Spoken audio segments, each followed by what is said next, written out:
Қыздар, қалдарыңыз қалай? Бүгін біз сіздермен бірге қатпарлы нан қаттама дайындайтын боламыз. Жасалу жолы өте оңай, қарапайым және бір жасағаннан керемет болып шығады. Міндетті түрде жасап, видеоның соңына дейін көріп, каналыма тіркеліп, лайк басып қойсаңыздар, мен қуанып қалатын боламын. Өте керемет болып шығады, дәмі ерекше болып шығады. Міндетті түрде жасап көріңіздер. Ең алдымен ыдысымызға жылы бөлме температурасында тұрған суымызды құямыз. Оның үстіне тұзымызды салып, тұзымыз ерігенше жақсылап араластыратын боламыз.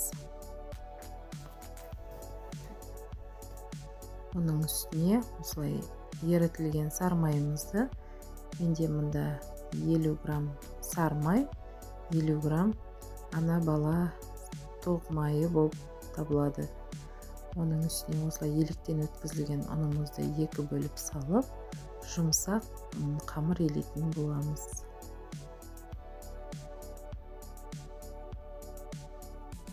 Артық ұн қосудың қажеті жоқ. Дәл осылай осы мөлшерде көрсетілген ұнды қоссаңыздар, қамырларыңыз өте жұмсақ, әдемі болып шығады. Қолға жабыспайтын жүп-жұмсақ қамыр болып шығу керек. Міне осылай. Енді қамырымызды еуін қандырып, 10-15 минутқа бетін жауып қойып қоятын боламыз.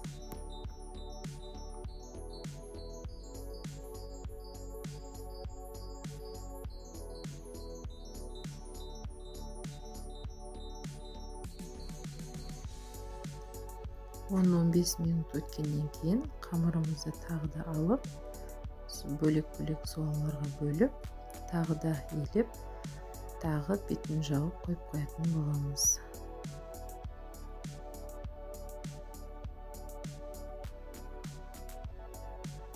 Қамырымыз өте керемет болып шығады. Өйткені құрамында тоқ май болғаннан кейін осылай жүп-жұмсақ әдемі болып шығады. Енді демалған қамырымызды алып, жүп-жұқа қылып жаятын боламыз.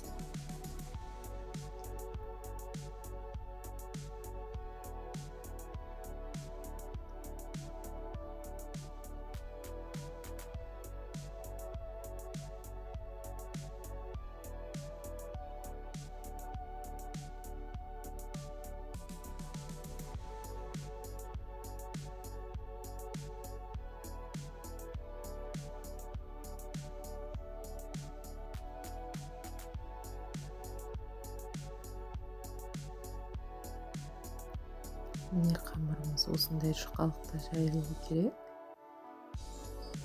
Өте керемет жайылады. Енді осы жайылған қамырымыздың бір шетінен бастап сары майымызды жағатын боламыз. Менде осындай ана бала майы өте керемет болып шығады.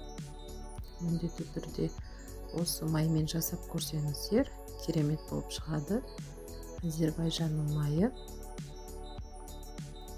Самсаның қамырын мен барлығын осымен жасайтын боламын.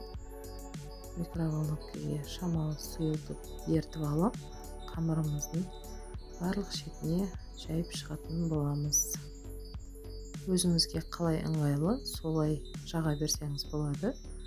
Мен осылай қолмен жақтым, барлық жеріне май тиетіндей қылып.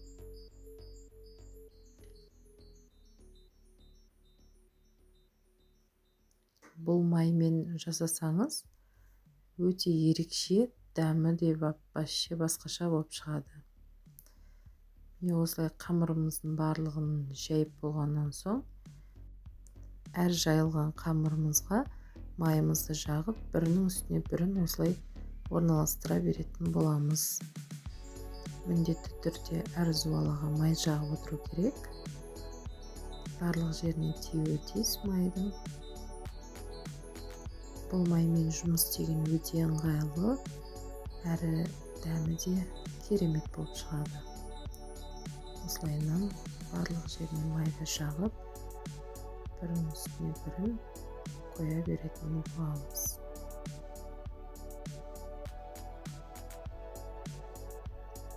әркімнің өз қалауы. 82-де 5-тік маймен керемет болып шығады. Ондай сары майды жақсаңызға болады. Енді осылай жайылған қамырымыздың майда бөліктерге бөліп, өзіңіздің табағыңыздың размеріне қарай бір бумадан, 2 бумадан орай беруге болады. Осылай орап басын біріктіріп, осылай қоятын боламыз. Табағыңыздың мөлшері кішірек болса, осылай бір буманың өзінде жайсаңыз болады.